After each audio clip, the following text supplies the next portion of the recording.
Magandang araw po, welcome po sa aking channel, Lugdaing TV. Patalasasan po, meron po ba kayong mga properties na napapapayaan or non-performing assets? Plan nyo ibenta, pero wala kayong oras pagbibenta nito. Kung ito'y pagkakatiwala nyo po sa amin, tawag lang po kayo sa aking numero, usap po tayo, gawan ko po ng video for free. Yes, libre po, wala po kayong babayaran. Tutulungan pa namin kayong mabenta ang inyong property. Kami na po bahala sa marketing, sa boosting or paid ads, even sa tripping. Hindi na po kayo mapapagod sa pag-entertain ng mga buyers. Kami na po bahala sa lahat. Tawag lang po kayo. Nandito po tayo ngayon sa Alitagtag, Batangas, kung saan meron po tayong bagong video presentation. 3 parsela ng lupa na may lot area na 1,067, itong nasa kabilang side. Ito po ang pinakamaliit na cut. At doon naman sa kabilang side ay meron pong 2,321 square meters at 3,574 square meters. Lahat po yan may individual title. At ang kagandahan pa po dito, dinaanan po yan ng barangay road. So na-less na po itong barangay road dun sa titulo. Wala na pong mababawas. Ang estimated frontage po ay 60 meters. Patag na patag naman po ang lupa, kaya usable po lahat. Wala pong masasayang. Ito po'y income generating. Gawa ng meron pong mga puno ng mangga.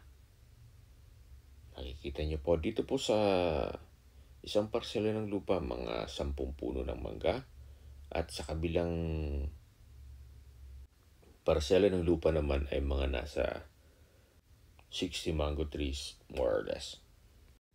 May access na rin po dito ng tubig at kuryente. Sa internet provider naman, dito po sa area meron na po, magre-request lang tayo ng connection.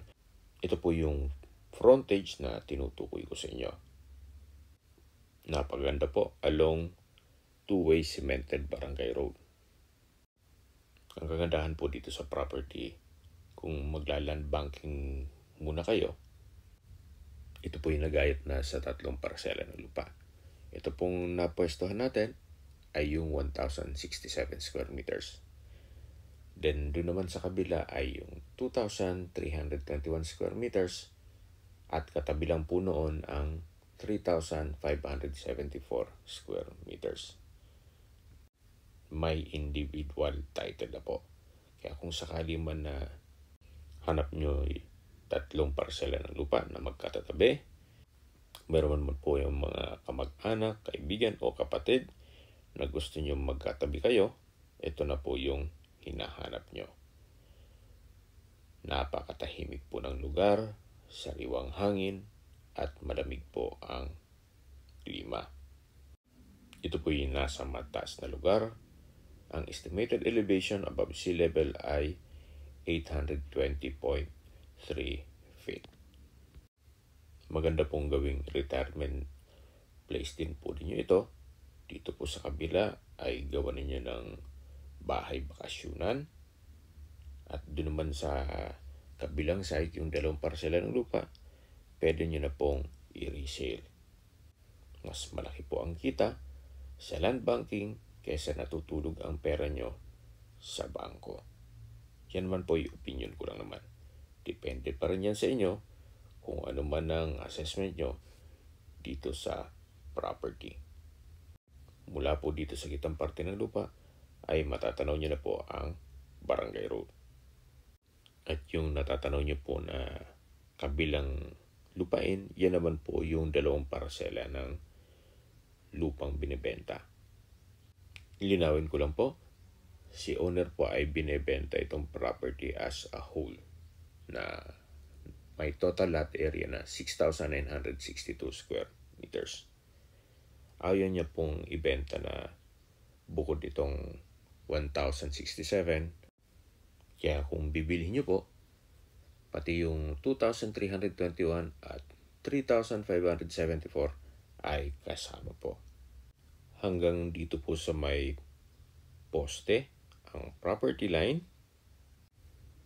Dito po sa Alitagtag, Batangas ay marami ng mga private resort, kaya hindi lang bahay bakasyonan o isang mango farm ang magiging investment ninyo, kundi kung sakali man po na meron kayong enough funds na para sa isang private resort, pwede rin po kayong magpagawa dito.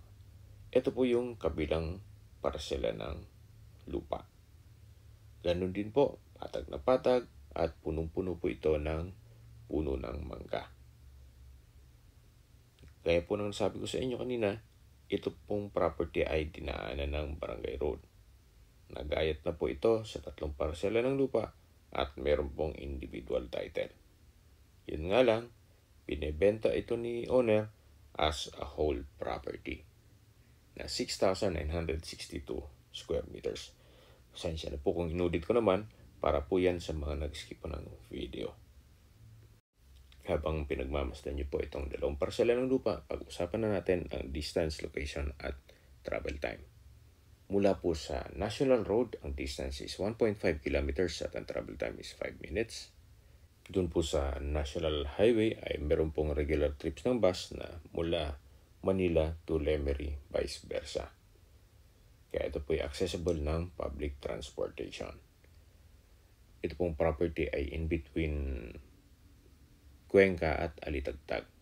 Mula po sa bayan ng Alitagtag, ang distance is 3.8 kilometers at ang travel time is 9 minutes. Mula naman po sa Cuenca Public Market, ang distance is 5.2 kilometers at ang travel time is 10 minutes. At mula naman po sa Marutin Marisigan Hospital, ang distance is 5.7 kilometers at ang travel time is 12 minutes. Yan po yung lagi kong binabagit sa inyo na dapat nyo i-consider sa paghanap ng property, yung meron pong malapit na hospital. Hindi ko naman po sinasabing sakitin kayo, yan man po ay for emergency purpose lang naman. At mula naman po sa Lipa City, ang distance is 20 kilometers at ang travel time is 28 minutes. Kung manggagaling naman po sa Manila o sa airport, ang distance is 94 kilometers at ang travel time is 1 hour and 46 minutes.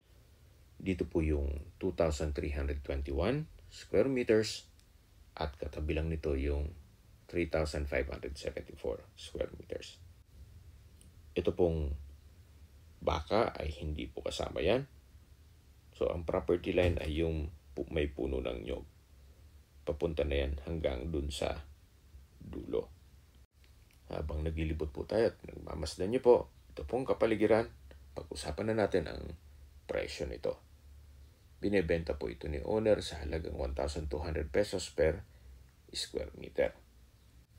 Kung may mga katanungan po kayo o gusto mo paset ng tripping dito sa property to, tawag lang po kayo sa aking numero.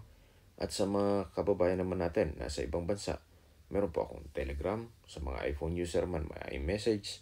Meron din pong Imo, Skype, Viber at WhatsApp. Same number lang po, 0917-316-3399. Sa mga nagtatanong naman po ng aming Facebook, meron po kaming Facebook page na Nov9TV at Facebook Reels video. Makisuyo po, paki-like and follow na rin. Meron din po kami ibang YouTube channel na The Nov9TV channel at AC Listings. Sana po naibigyan nyo ang aming video presentation. Paki-like and subscribe na lang po sa aking channel para ma-update din po kayo sa aking future listings.